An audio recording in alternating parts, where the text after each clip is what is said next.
It's well known that most artists favoured a particular look, particularly with female models. The Burne-Jones woman is very well known. The Rossetti woman is probably even better known. And there was a Watts woman. Watts loved good bone structure. I remember my grandmother saying once, any woman with good bones can get away with murder.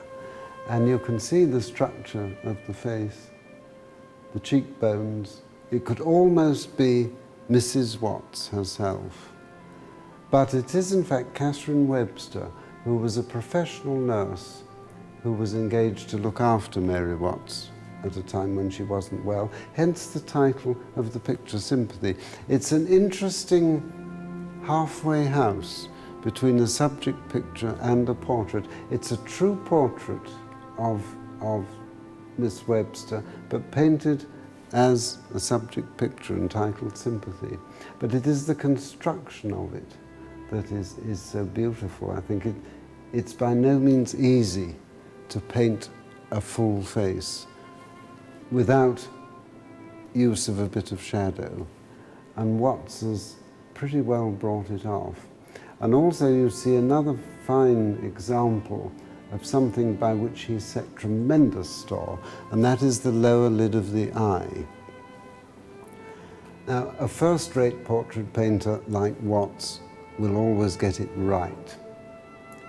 A second-rate one will overdo it, which makes the poor person concerned look as though they've probably had a whole week of nights on the tiles.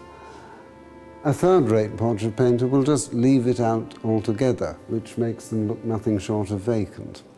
But almost always Watts gets it precisely right. It's the most wonderful arch of the brow and the sadness of a deep-set eye, as well as the compassion. From a distance, she perhaps doesn't look over-sympathetic. I think if a nurse like that appeared at my bedside, I would rather quail at the prospect of a blanket bath. But when you look a little more closely at her face, there is a great sympathy in it.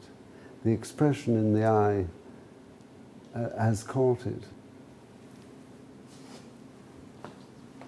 And above is a dear old boy, and doesn't he look it? He and Watts were friends for 25 years, Toby Princep. Toby was pretty much blind when the portrait was painted, but you have again another key to Watts's success as a portrait painter. He brings out a great deal of the character, and he makes his portraits live. Not in a flashy way, as so often happens, but in a quiet, calm, I don't know if you're allowed to say genteel anymore, if genteel is still politically correct.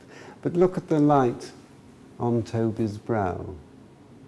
You see, he's alive, he's there. And even on a really dire November afternoon, he's still there with us, because the light comes from within the portrait. It is a living light.